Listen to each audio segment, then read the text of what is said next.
Imagine this. On the news, you hear of a story of a young man or woman being shot in a carjacking, and the shooter is facing time from life in jail to the death penalty. But you're against the death penalty, so you just say, give him life in jail. It's not worth another life being lost. But just as you decided that, you get a phone call saying this. I'm sorry to tell you this, but your sister was just killed in a carjacking, and it was the same one that was focused on the news. Does your value or view of that person change? Or what if you hear of a pedophile raping a younger girl or boy and kills him or her in the end? Does he deserve to live? In the next 5 to 10 minutes, I want to talk to you about the death penalty. I want to talk to you and give you some insight and ask you some questions. First off, I answer 2 straight questions off right away. I will give you the pros and cons of the death penalty and the types of crimes that require the death penalty, and also give you a couple scenarios to ask yourself. Start out by answering the 2 questions of the death penalty. Is the death penalty immoral? I found 2 quotes off of deathpenalty.procon.org that describe it as in the best of views of my eyes. This is from Alex Kozinski, J.D. Immanuel Kant said it best. He said a society that is not willing to demand a life of somebody who has taken somebody else's life is simply immoral. So he is saying that it is immoral not to take that person's life. So the question really, when the system works and when you manage to identify somebody who has done such heinous evil, do we as a society have the right to take his life? I think the answer is plainly yes, and I would go with Kant, and I would say it is immoral for us not to. The second quote comes from Bruce Fein, J.D., from the same website. The death penalty honors human dignity by treating the defendant as a moral actor able to control his own destiny, for good or for ill. It does not treat him as an animal with no more moral sense, and thus subject even to be butchery, to human gluttony.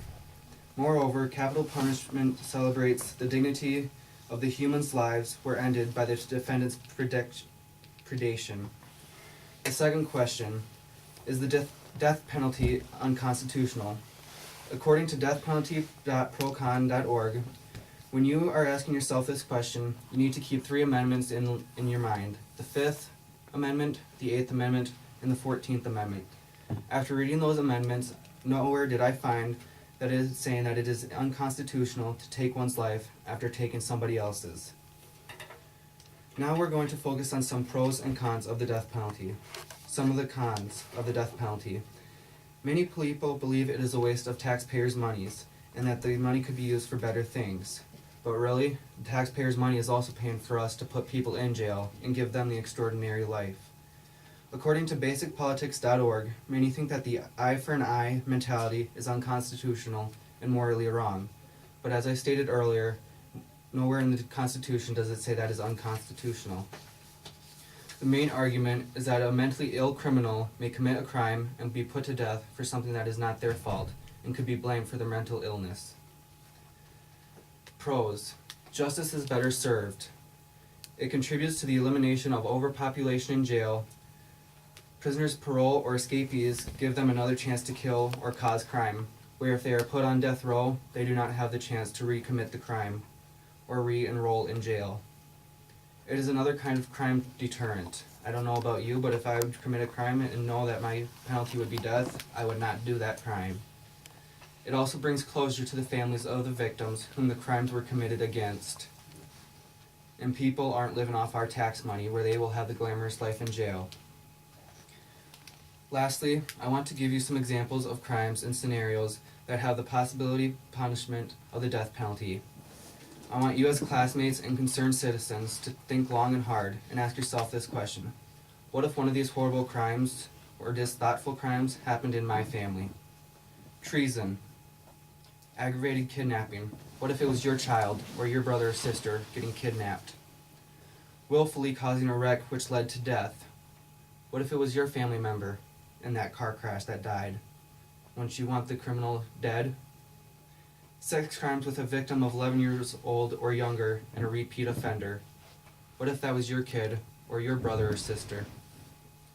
What if your brother or sister, mom or dad, close family relative, was murdered?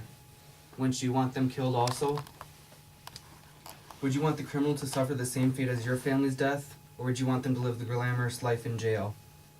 Before I send you off, I want to get your attention one more time.